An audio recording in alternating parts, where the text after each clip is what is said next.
Today we will study about the group 17 elements. Okay, this is called halogen family.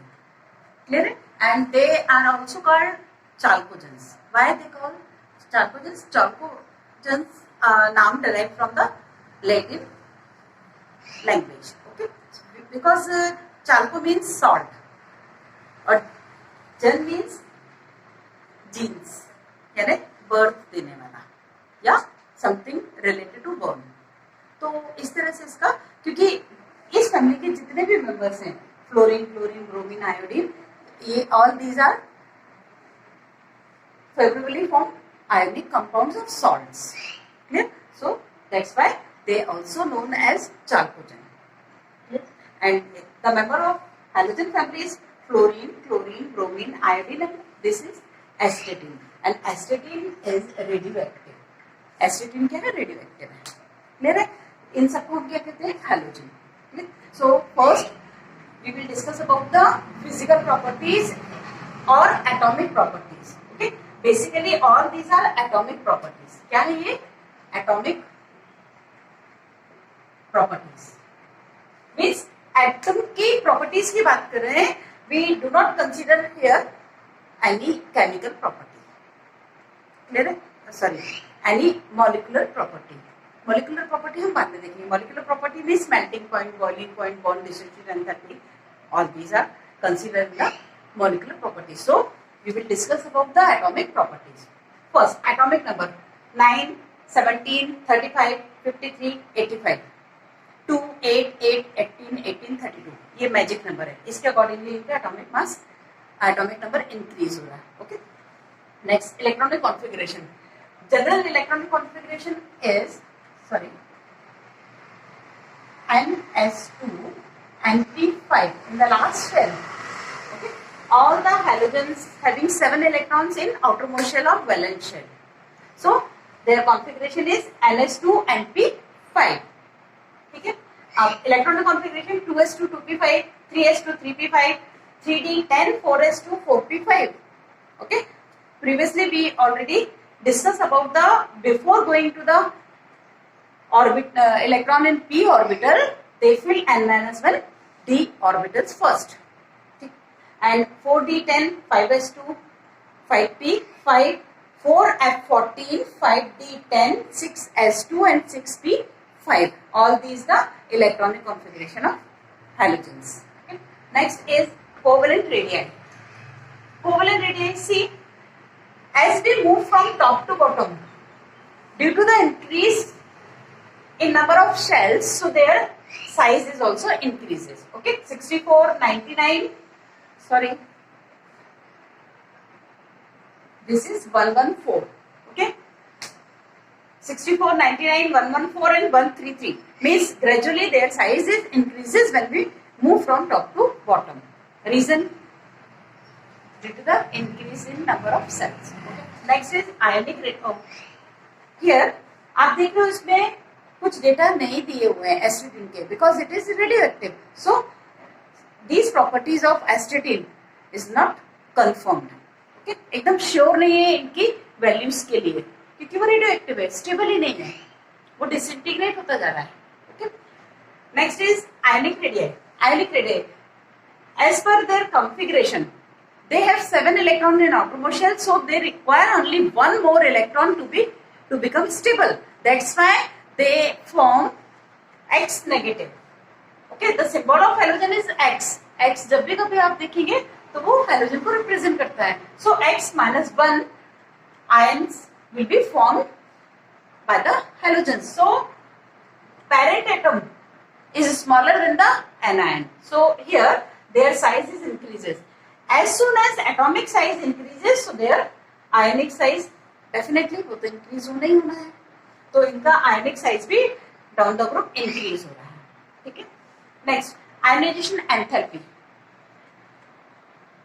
In a period when we move from left to right, so atomic size is gradually decreases and effective nuclear charge is predominantly increases. So we reach to 17 group. So 17 groups, elements having smaller size or smallest size in their respective periods. हर एक period में 17 group के बंदों का size पूरे members से सबसे छोटा होगा, ठीक है। तो इनका अपना आयनाइजेशन एंथैल्पी भी हाई होगी। छोटा साइज है मींस न्यूक्लियस का इफेक्टिव न्यूक्लियर चार्ज बहुत ज्यादा है उसका, तो न्यूक्लियस का अट्रैक्शन फोर्स बहुत ज्यादा लास्ट शेल पर शो हो रहा है, वो बहुत टाइट से होल्ड कर रखा है उन्होंने इलेक्ट्रॉन्स को। तो यहाँ पर ionisation enthalpy 1680, this is in kilojoule. Kilojoule per mole, मतलब एक मोल के लिए इतना, इस तरह से कि ये आयनाइजेशन एंथैल्पी होगी, ठीक है। नेक्स्ट है electron gain enthalpy. Electron gain enthalpy means जो एक्स्ट्रा इलेक्ट्रॉन एटम में आ रहा है, ठीक है, न्यूक्लियस के अट्रैक्शन फोर्स के कारण, तो वो कुछ एनर्जी रिलीज करते हुए आ रहा है।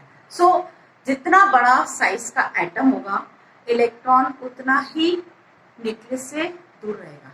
छोटे साइज में न्यूक्लियस के बहुत पास तक आ रहा है, तो डेफिनेटली अट्रैक्शन फोर्स ज्यादा कहाँ रहेगा, स्मॉल साइज में। तो स्मॉल साइज में बहुत ज्यादा एनर्जी रिलीज होगी due to the high attraction force. So when we move from top to bottom, size is increases, therefore their electron gain enthalpy is decreases. Minus shows the exothermic process, release of energy, and closed rule में आप देखेंगे 349, फिर उससे कम energy यहाँ release हो रही है, उससे कम एनर्जी यहाँ रिलीज हो रही है। क्लियर है? तो जैसे जैसे हम ग्रुप में नीचे जा रहे हैं उनकी इलेक्ट्रॉन गेन एंथैल्पी डिक्रीज होगी। But in case of fluorine, ठीक है, फ्लोरीन तो और छोटा है, उसमें तो और ज्यादा अट्रैक्शन फोर्स होना चाहिए। सो हम क्या एक्सपेक्ट कर रहे हैं, इसकी इलेक्ट्रॉन गेन एंथैल्पी इससे ज्यादा होना चाहिए। बट छोटे साइज में electron density valence shell electron की बहुत ज्यादा है, तो क्या होगा, वो कमिंग इलेक्ट्रॉन को रिपेल करेंगे। So it is lower than the chlorine electron gain enthalpy value, इससे कम होगी इनकी। क्यों? Due to inter electronic repulsion, ठीक है। ये क्वेश्चन आप बहुत अच्छे से ध्यान रखेंगे। नेक्स्ट है electronegativity. So you know the highest electronegative atom is fluorine, सबसे ज्यादा, क्योंकि उसका साइज बहुत छोटा है और न्यूक्लियस बहुत ज्यादा डोमिनेटिंग है, ठीक है, मतलब इफेक्टिव न्यूक्लियर चार्ज कंपैरेटिवली बहुत ज्यादा है। फ्लोरीन की सबसे ज्यादा इलेक्ट्रोनेगेटिविटी है। फिर जैसे जैसे साइज इंक्रीज हो रहा है तो डेफिनेटली इनकी इलेक्ट्रोनेगेटिविटी डिक्रीज होगी। यहाँ और प्रॉपर्टीज नहीं दी हुई है, बट ये इलेक्ट्रोनेगेटिविटी गिवन है। तो वो इसलिए गिवन है क्योंकि जो रेडियो एक्टिव सब्सटेंस है, जरूरी नहीं है कि वो जो कंपाउंड बना रहा है वो भी रेडियो एक्टिव हो भी सकता है, नहीं भी हो सकता है। तो इसकी जो इलेक्ट्रोनेगेटिविटी गिवन है वो इसके कंपाउंड, क्योंकि इलेक्ट्रोनेगेटिविटी आइसोलेट एटम की नहीं देखते हैं, वो एक कंपाउंड में क्या है electronegativity, tendency to attract share pair of electron. तो मीन्स कंपाउंड बनने के बाद हम उससे देख रहे हैं ना कि वो किससे बॉन्ड बनाया हुआ है, उनकी प्रॉपर्टी में डिफरेंस होता है, ठीक है। तो ये किसी कंपाउंड से ली गई होगी ये वाली डेटा, तो बिल्कुल भी जरूरी नहीं है कि रेडियो एक्टिव एलिमेंट अपने जो कंपाउंड बना रहा है वो भी सारे रेडियो एक्टिव हों। वो रेडियो एक्टिव हो भी सकते हैं और नहीं भी हो सकते हैं। तो डेफिनेटली जो रेडियो एक्टिव कंपाउंड नहीं होगा उसमें से डेटा लिया होगा ना, उसमें से ऑब्जर्व किया होगा ये, ठीक है। तो इसलिए इसकी ये वाली प्रॉपर्टी है, बाकी नहीं है, ठीक है। Next is enthalpy of hydration. Okay, hydration enthalpy means water molecule को अट्रैक्ट करना, हाइड्रेटेड होना। तो जब भी कभी अट्रैक्शन फोर्स होगा तो डेफिनेटली एनर्जी तो रिलीज होनी है। तो यहाँ पर क्या हो रहा है, ये छोटा साइज है, so it has high attraction force towards the water molecule, that's why it releases high energy. तो जैसे जैसे साइज बड़ा होगा तो हाइड्रेशन एंथैल्पी भी डिक्रीज होती जाएगी। Okay, this is also major in close loop per mole.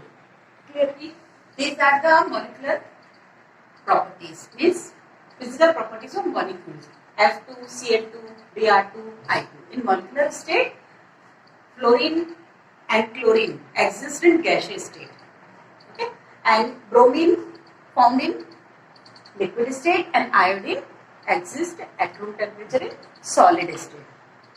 So fluorine and chlorine are in gaseous state. So they see their melting point and boiling point.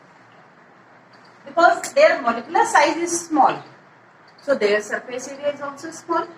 Simultaneously, their contact part or contact portion is also limited. That's why they have less melting point and boiling point. But as soon as we move from fluorine to iodine their atomic size as well as molecular size increases. ठीक, तो क्या होगा, इनका contact surface जो area होगा वो extend उसका बढ़ता जाएगा। That's why they gradually have higher melting and boiling point. तो इनके चेंज हो रहा है। x distance means bond length, bond length. Okay, so atomic size increases, therefore the distance between both the atoms means bond length. उस molecule में ये diatomic है तो दोनों एटम के न्यूक्लियस के बीच की डिस्टेंस क्या होगी, उनका अपना कोवलेंट उनका अपना बॉन्ड लेंथ कहलाएगी, कोवलेंट बॉन्ड लेंथ कहलाएगी। तो डेफिनेटली जैसे जैसे एटम का साइज बढ़ रहा है तो डेफिनेटली इनकी बॉन्ड लेंथ भी इंक्रीज होती जा रही है। And next is depend on the bond length also. Next is bond dissociation enthalpy, means एक मोल बॉन्ड को डिसोशिएट करने में कितनी एनर्जी हमें प्रोवाइड करना पड़ेगी in close room. So smaller the bond, higher will be the bond dissociation enthalpy. Okay, this is expected trend. आप देखेंगे बॉन्ड डिस्टेंस यहाँ से बढ़ रही है, तो यदि इसे थोड़ी देर के लिए एग्जाम करते हैं आप, तो आप देखेंगे उसमें bond dissociation enthalpy gradually decreases. जितना बड़ा बॉन्ड होगा उतना ही, क्योंकि क्या होता है, bond length is inversely proportional to the bond strength. ठीक है, तो जितना बड़ा बॉन्ड होगा उसकी स्ट्रेंथ उतनी ही कम होगी, तो एनर्जी भी कम लगेगी। तो यहां से हम देख रहे हैं इसकी bond dissociation enthalpy gradually decrease हो रही है due to the length of bond increases. But in this case, this is the smallest bond, but both the fluorine atom bonded with covalent bond and their electron cloud is highly dense as compared to rest of the halogens. So ये inter electronic repulsion की वजह से यहाँ पर क्या होगा, जो repulsion है, रिपल्शन की वजह से ये थोड़ा सा कम एनर्जी में ही टूट जाएगा, क्योंकि ऑलरेडी वहां रिपल्शन प्रेजेंट है और हम क्या कर रहे हैं, सेपरेट कर रहे हैं। Though it has smallest bond length but it has less bond dissociation enthalpy because of the inter electronic repulsion. Clear? So all these are the molecular physical properties. One question generally asked from the students that is, although fluorine has less electron gain enthalpy as compared to chlorine, fluorine की जो electron gain enthalpy है वो कम है chlorine से। इसके बावजूद भी fluorine is strong oxidising agent among all the halogens. Question समझ में आया आपको? Fluorine having less electron gain enthalpy as compared to other halogens, but it is strongest oxidizing agent. So why it is so? So because bond dissociation enthalpy is lower in fluorine. पहला reason तो यही question में आ गया आपको answer कि उसका bond dissociation enthalpy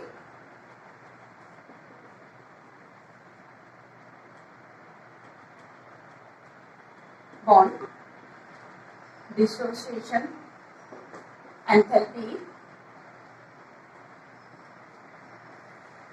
is less, इसकी बहुत ही कम है, वेरी लेस कह सकते हो आप, सबसे कम थी 158। ओके, एंड सेकेंड इज, तो डेफिनेटली इससे बॉन्ड को ये तो आसानी से ब्रेक होगा ना, और जब ये ब्रेक होगा तो फ्लोरीन तो आप जानते हो इसका इफेक्टिव न्यूक्लियर पहुंच जाता है, तो सिंपल सी बात है ये बहुत जल्दी किसी में से इलेक्ट्रॉन लेने की कोशिश करेगा। दूसरी बात, it has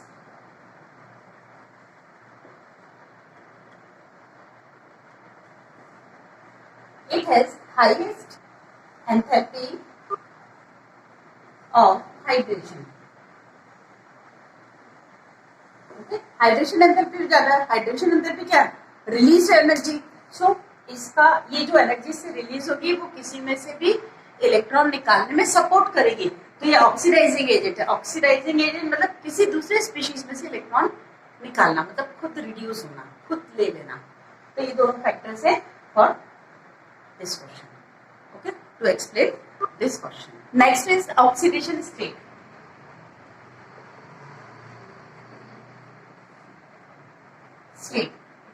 So members of halogen family having NH2 and p5 configuration.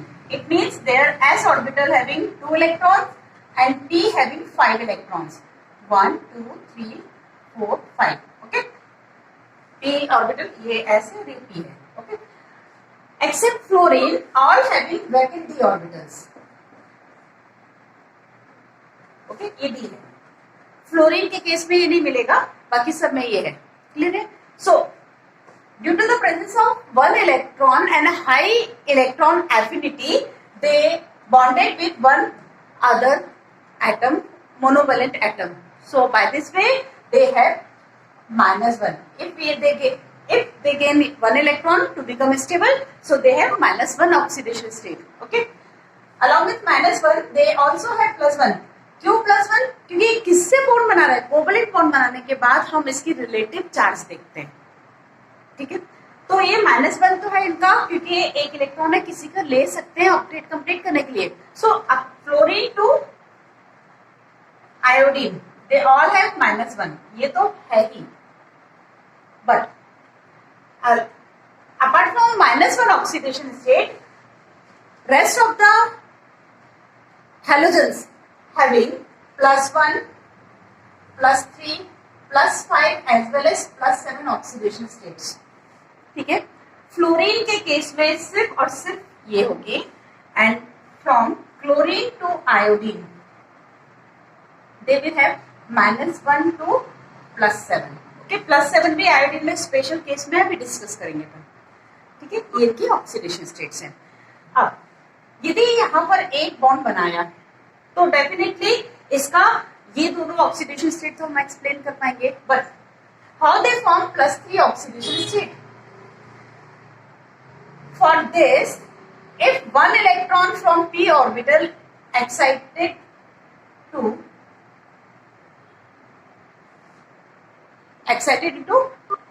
and shifted to d orbital, so by this way it has 3 unpaired electrons. So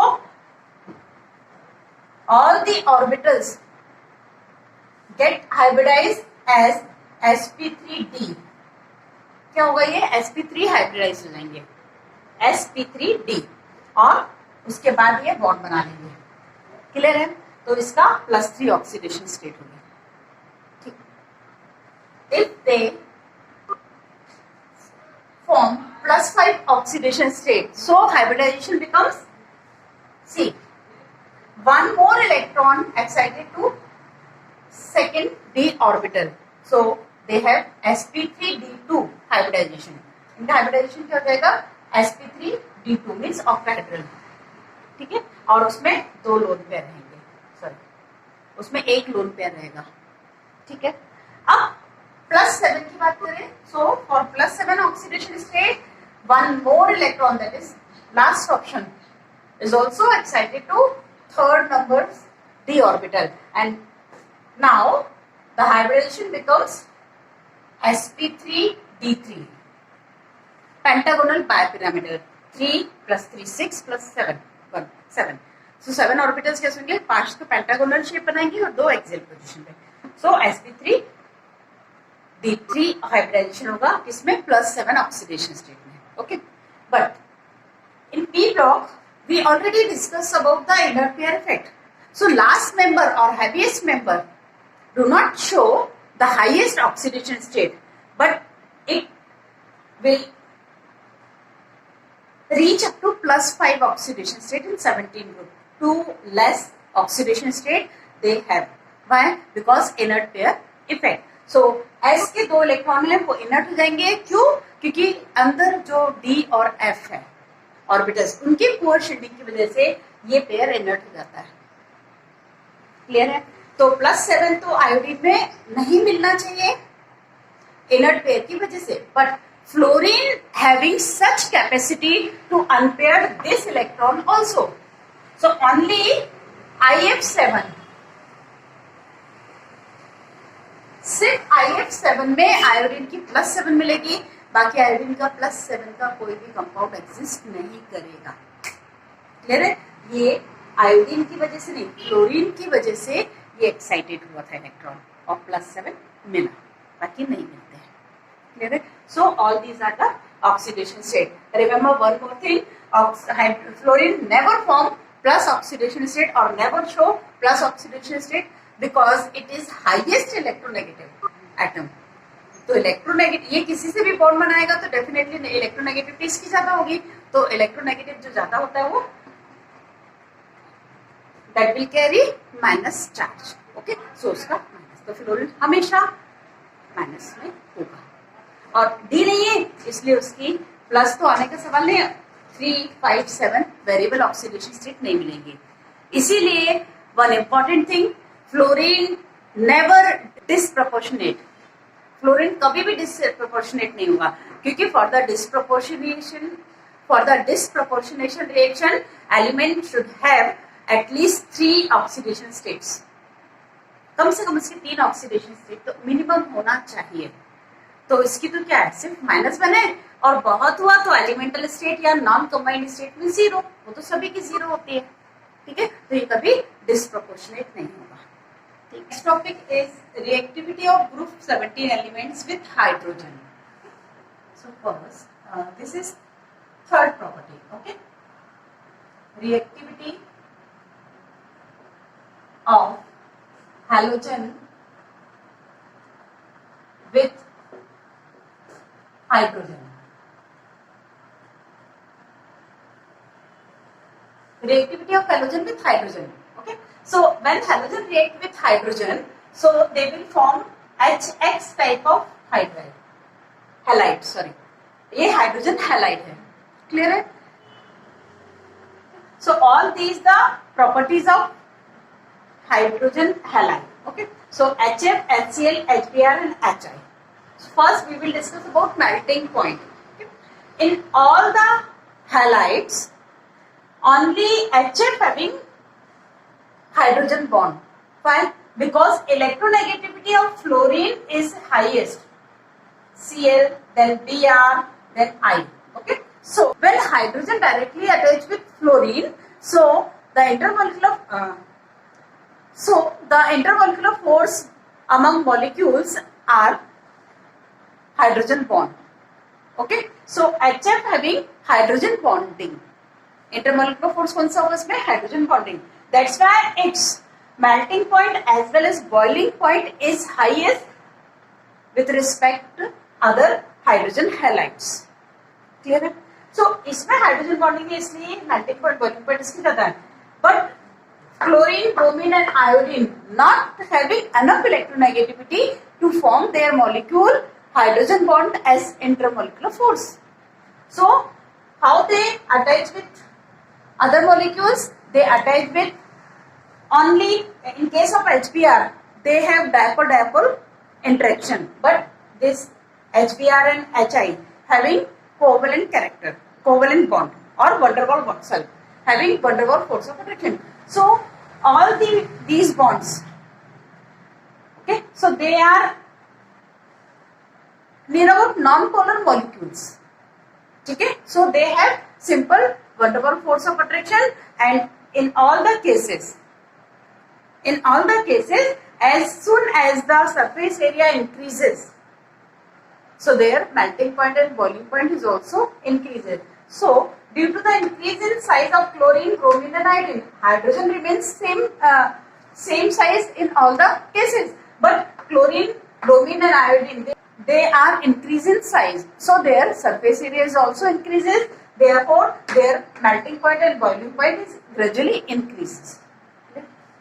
Next is HX distance. HX distance means bond length in picometer. Okay, so halogens, when we go from top to bottom, so size of halogen is increases, that's why their bond length is also increases. Okay, 91, 127, 141 and 160, तो इनका bond length भी बढ़ रही है. जैसे जैसे bond length increase होगी, so their bond dissociation enthalpy is decreases.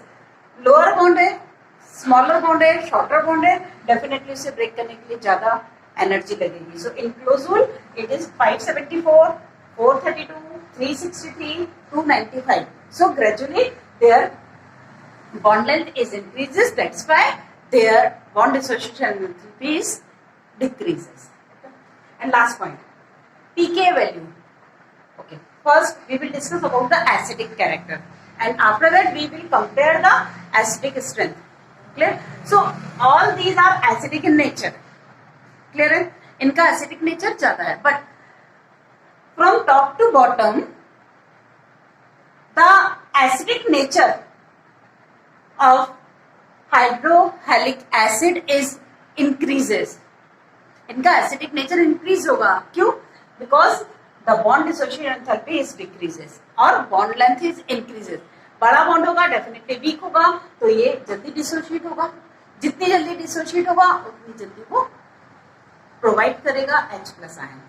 Clear है? सो सबसे ज्यादा एसिडिक कौन सा होगा? HI is highly acidic, then HBr, then HF. Okay. With the help of pK value, you can again compare the acidic character. So pK of these acids are सबसे higher किसका होगा? HF, HCl, HBr, then HI. Okay, ये trend हमें मिल रहा है. तो सबसे कम pK किसका?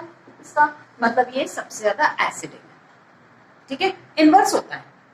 तो एसिडिक नेचर कितना है? Higher will be the pK value, so lower will be the acidic nature.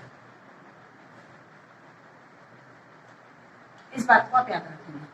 PK value जितना ज्यादा है उतना ही कम वो एसिडिक होता है. तो pK value of HF is highest in all the data.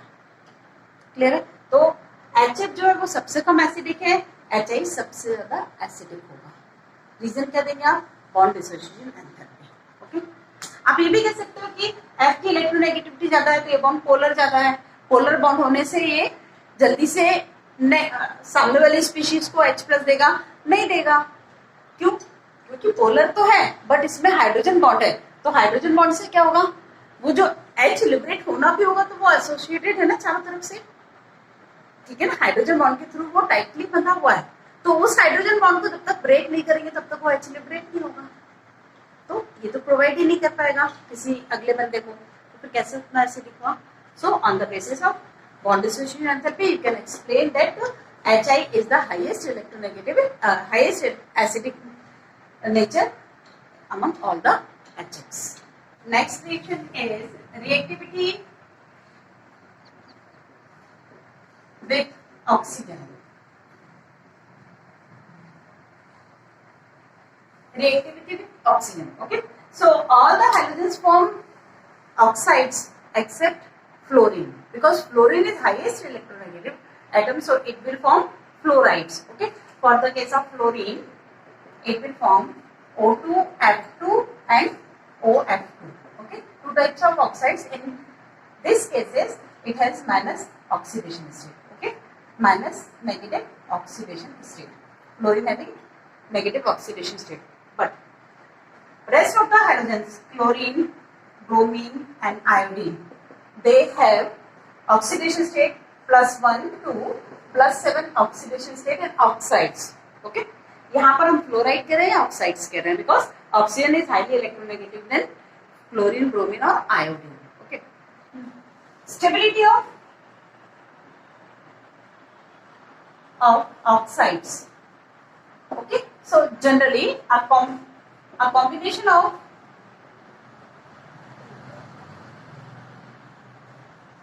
combination of thermodynamic, dynamic and kinetic factor generally stability,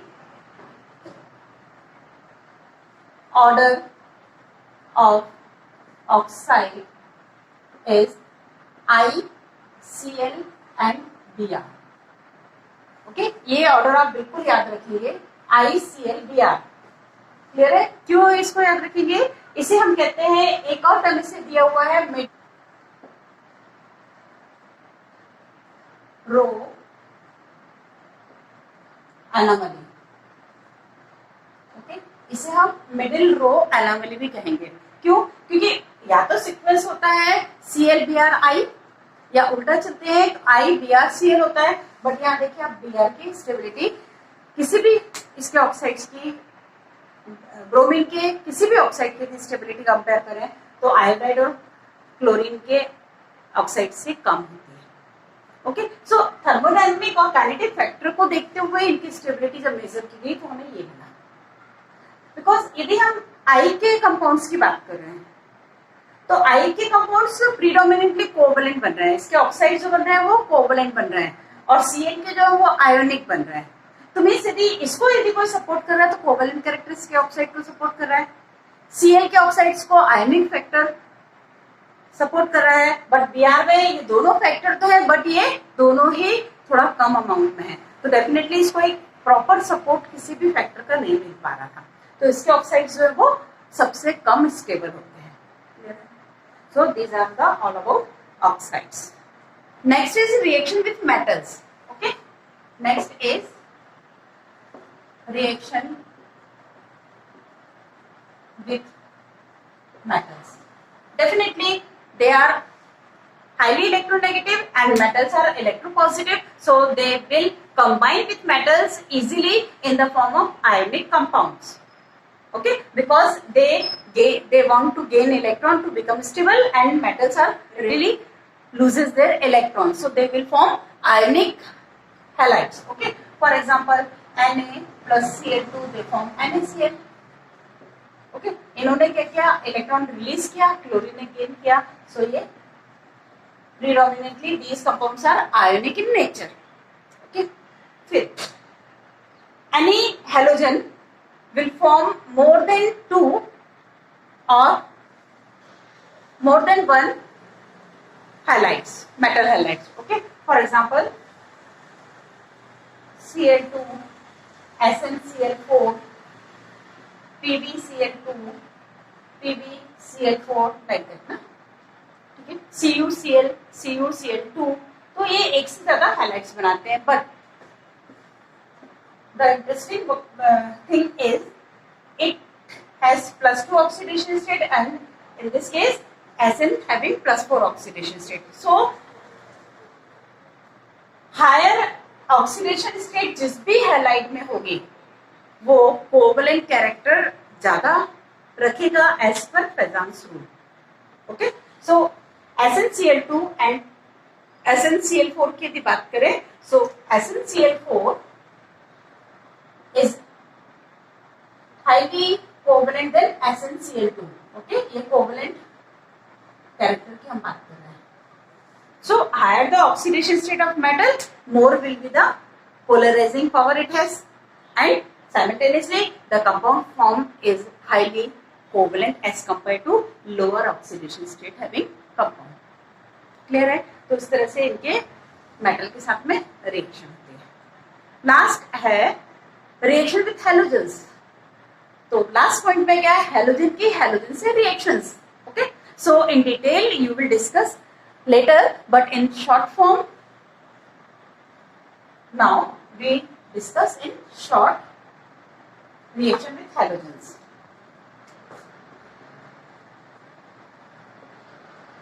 means inter halogen compounds.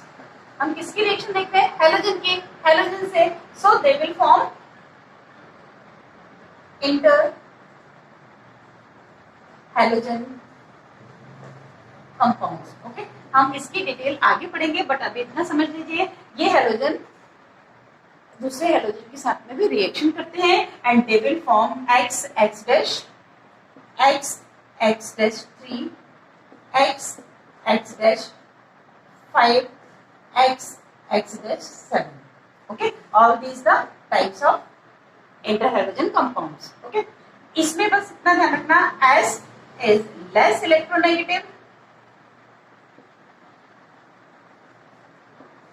halogen and X dash is highly